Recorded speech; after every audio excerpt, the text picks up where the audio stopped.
going on, everyone? DSP here, and welcome to the week in preview for March 14th, 2011. I am back from final round. I am feeling a lot better, almost completely over my cold. I got a little bit of sniffles left, and a little bit of a cough left. Besides that, I'm pretty much 100% up and running. So what I've decided to do with these weekend preview videos is to, at the first half of them, I'll give a complete recap of what's happened over the past week.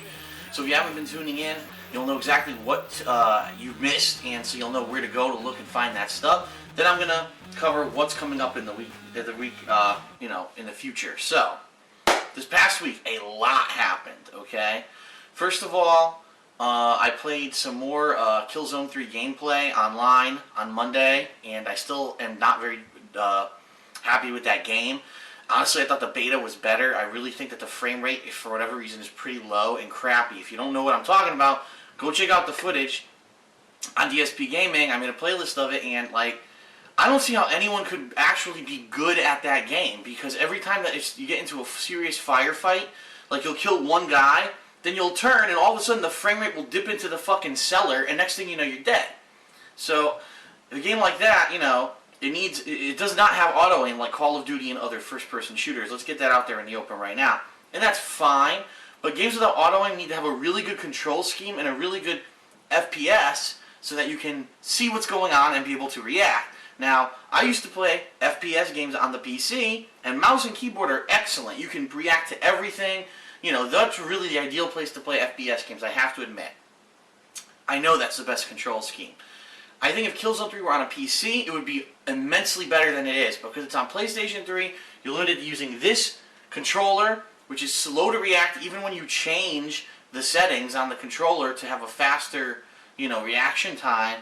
And the fact that the frame rate is awful whenever you get into a firefight, I think the online play blows. But that's just my opinion. Check it out if you haven't seen it. Then, an Assassin's Creed Brotherhood DLC came out called The Da Vinci Disappearance. I played through that actually live when it was released. It was released at 6 a.m. and I started playing it immediately. And that's over on DSPGaming. And then also, as you know, Dragon Age 2 came out, and I've been playing it all this week. Lots of Dragon Age 2 footage up on DSPGaming. I have not yet completed the game, okay? I'm about 40 hours in right now. Actually, I lie. I'm further than 40 hours in, but I'll explain that later.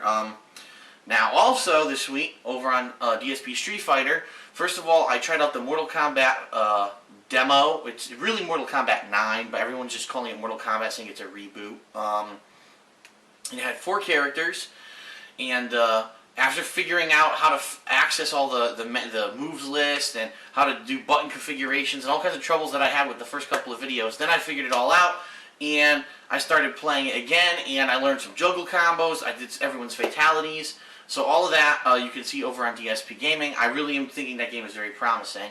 And then, if you haven't heard, this whole past weekend I was in Atlanta, Georgia for Final Round, which was a fighting game tournament and a qualifier tournament on the Road to Evolution series.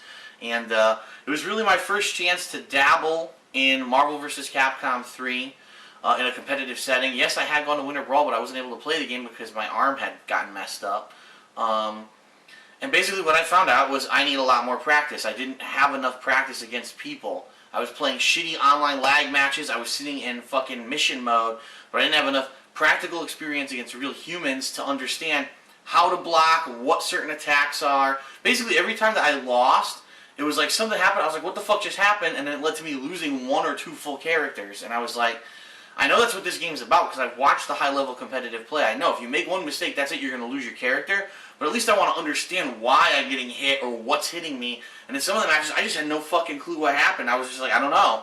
I have to accept defeat and just say, I don't know. Because I don't have enough experience. I don't know why I get hit or what happened there. So for me, to become a competitor in Marvel 3, I'm probably going to have to put a significant amount of time into it playing offline against people. And traveling to play other people offline. And this similar thing kind of happened with Marvel 2. When it first came out, I played a lot of people here in Connecticut, and then we played other people in other states. We got our asses beat, and then after a while we learned a lot more about the game, and then we got better. So probably in time I'll get better, but I'm not going to just sit here and dedicate entire weeks to just playing that game, which is what a lot of people have done, and that's probably why they're so damn good at it right now. So yeah, so there was that, but there was also, I was in Super Turbo.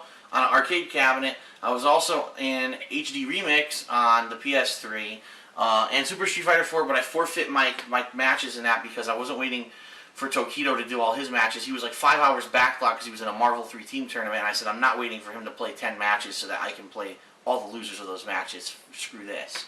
But yeah, the bottom line is this. There's a lot of footage from Friday I took, but then after that I was basically told by both Spooky and by the organizers of Final Round that they didn't want anyone recording the footage because they're actually making a DVD. They're making a Final Round DVD, which they're going to put all this footage in.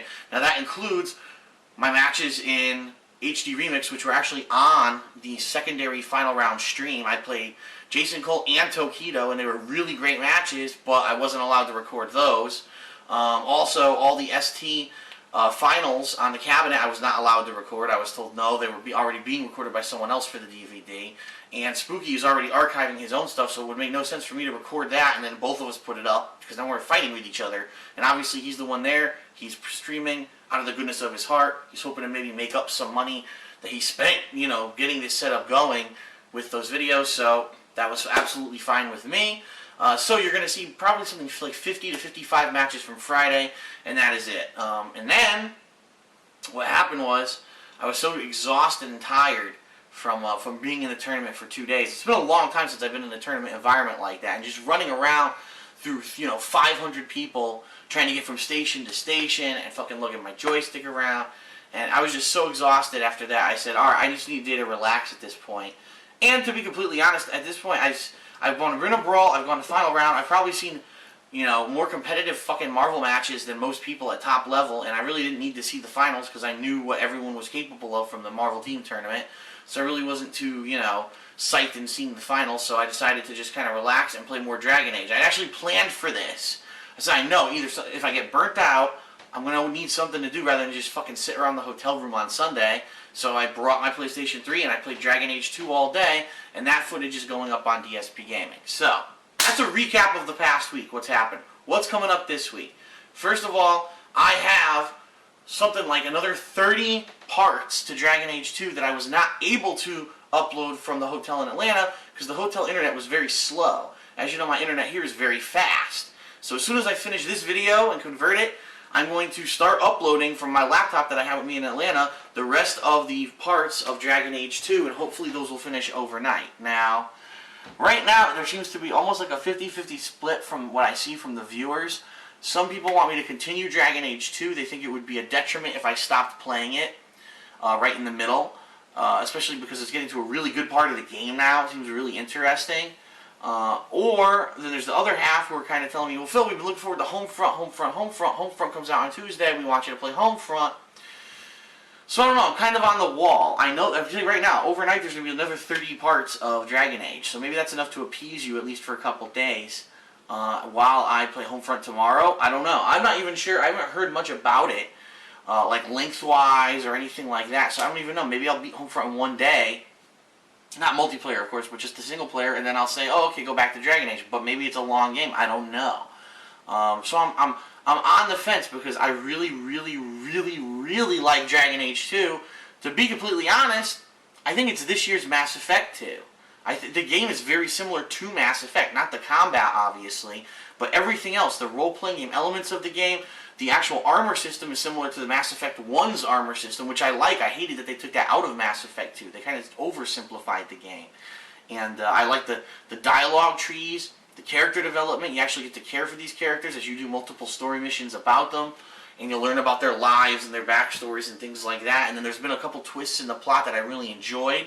And I'm really liking this game. So I'm thinking maybe I should. Maybe I should just keep playing Dragon Age 2 till it's done. Give it its due, and then Homefront we'll play later in the week. So that might be what I do. I'm not saying that's what I'm going to do, but the bottom line is this. This week, you will see the conclusion of Dragon Age 2. I'm not going to skimp out. I'm going to do exactly what I've been doing the whole time. And any side quest that I run upon, I'm going to try to complete.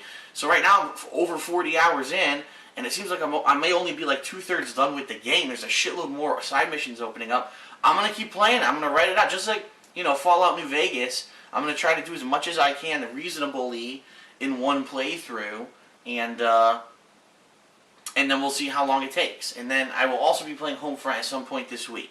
So Also, what I'm hoping, but I don't know, I haven't had a chance to talk to John. I just walked into my condo an hour ago from my ride back from the airport. But I'm hoping that Rambo can maybe make it this week, and we can do a Smart Guys. But unfortunately, it's going to be like a cumulative Smart Guys for the month and a half we haven't done one, because every week it's something. Either he can't come, I'm sick, I'm at Final Round, I'm at Winter Brawl. So there's all these reasons why we haven't been able to meet and do Smart Guys. So, you know, it is what it is. But, you know, it is a show that, like I said, unfortunately at this point, you know, there's no real benefit to me to even do the show anymore, because it's a lot of time and effort to watch all the wrestling shows and then to make a show about it, and now I can't really make any potential profit or anything off of it anymore. That's why I've been giving it to John. And, you know, if John wanted to do the show by himself, he could. I definitely would give him permission to do it, but he hasn't done it. So we'll see what happens. But if he comes on Saturday, maybe that'll lead to some potential for some co-op. I think I don't have Bulletstorm on my table here anymore, but I'm pretty sure, doesn't Bulletstorm have two-player co-op on the same screen? I think it does. Or, well, no, because he doesn't have a copy of the game. I was going to say, we could do link to Xbox, but he doesn't have the game. But I don't know, there's a lot of potential stuff that we can do. There's still Hardcore from like a month ago that we played, the last time he was here. Remember, it's that Contra, so it's supposed to be the spiritual successor to Contra, and we didn't finish it. We got close, but we didn't finish it because it was so long. Maybe we could pick the reins up on that and try to finish that. I don't know, there's a lot of stuff I think we can do here. So, anyway, that's the score for this week. Dragon Age 2 will complete, Homefront will be played, and then hopefully some Smart Guys and maybe some co-op gameplay on Saturday with me and John. Next week, there's going to be another packed week. I mean, at this point, I'm looking at the calendar and it's looking pretty good. Next week is Crysis 2 and PlayStation Move Heroes. And the week after that looks like it might be a dead week. So maybe that'll be a week where we have to do some filler. And there's plenty of stuff to do as filler. I mean, Assassin's Creed Brotherhood multiplayer, I've been trying to play for how long now? Now there's DLC for it, there's new game modes, there's new characters. It's definitely worth another look if I ever get a chance. Dead Space 2 online play, might want to play that again. I only played it once or twice and I liked it actually, but I didn't get a chance to play it again. Marvel 3, I'm going to want to try more of that. I mean, there's so much stuff to do. It's definitely not a slow time of the year. There's a lot of stuff going on. So, one other thing, I probably will not be attending another major Street Fighter tournament until May. And that is simply because there's not many in this area. There are a couple, like there's one supposed to be in Ohio, I believe in April. But I'm burnt out right now. I gotta sit here and relax and work and focus at home on the stuff that's coming out. And not worry about being torn between the fighting games and then the other games that I want to play. And that's the other thing. A lot of people say, Phil, you know, if you really want to be good at these games, these new games that are coming out, you have to dedicate yourself 100% to them. You know, people like Justin Wong and Combo Fiend, why do you think that they're doing so well? It's because since the game came out, Marvel 3, that's all they've been doing. They've been playing it every day. You know what? Those people are absolutely right. That's a valid point. The thing with me, and I've always said this my entire life, is yes, Street Fighter and fighting games have been a part-time hobby for me and a very good source of fun and entertainment and enjoyment and competition and even a sense of almost accomplishment for the things that I've done in it. But it's not everything I'm about. It's not all I want to do. Right now I'm playing Dragon Age 2. I'm loving the game. You know, there's other games coming out I'm dying to try. I don't want to... I love being as diverse and multifaceted as I am. I love that. And some people might say, well, you're a jack of all trades and a master of none. Well, then it is what it is, you know. But I think that number one, it's good for business because a lot of people want to see a variety of games. And number two, I enjoy doing it. And I want to play all the blockbusters coming out. I want to, you know, be a part of that experience and the evolution of these games from being just these little small, you know, pastimes for a very small niche market. And now it's growing into the mainstream, and it's becoming bigger than movies. It's becoming bigger than everything. It's becoming the most profitable industry in the world. And that's what I want to be a part of. Not, oh, I like to play one game over and over and over, and, you know, a couple thousand people know about that, and that's it. Because, honestly, it's probably why I'm a lot more successful than a lot of other people who've tried to do what I do. Because I do everything. And I'm not just, yes, I'm an expert in certain aspects of fighting games. I can commentate on a fighting game and tell you a lot of stuff that a lot of people wouldn't understand. I can do tutorials, basics on new fighting games that'll teach you how to play these games, and you'll say, wow, I never knew that. Phil actually explained it for, you know, the common person, rather than these people writing strategy guides or doing things online, super advanced combos, well, it's great you did a 400 hit combo, but what about the guy that's trying to fucking learn the basics of the game? No one ever explains it to them. And it's always been kind of like this closed door to people who want to get into a competitive scene. Well, I'm trying to open that door. So that's what I'm all about, you know? I'm not just about being a pro player and that's it.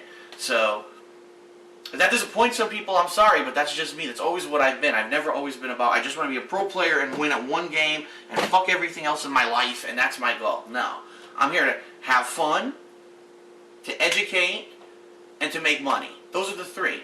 And not necessarily in that order, but I think that honestly, fun is the most important one, because if I'm not having fun with what I'm doing, then there's no point in me doing this anymore. This is just going to become another job like any other job. I'm going to hate it, and I'm going to want to move on. And the bottom line is, I want to enjoy what I'm doing for a living, and these past 6 months have been an absolute blast.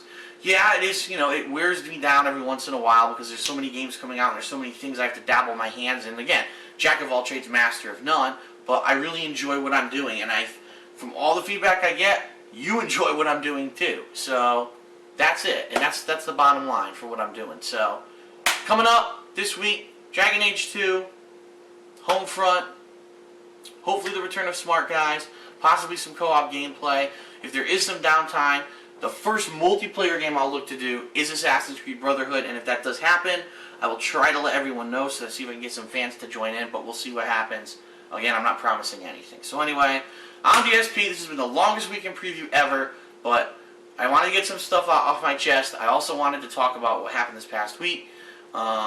And from the weekend preview, like I said, going forward, what I'll do is I'll do a brief recap of what happened previously in that past week. So if you haven't seen it, you can know where to go. And then I'll talk about what I'm going to do in the future for that week. So, alright, I'm DSP signing off. Thanks a lot. See you guys later.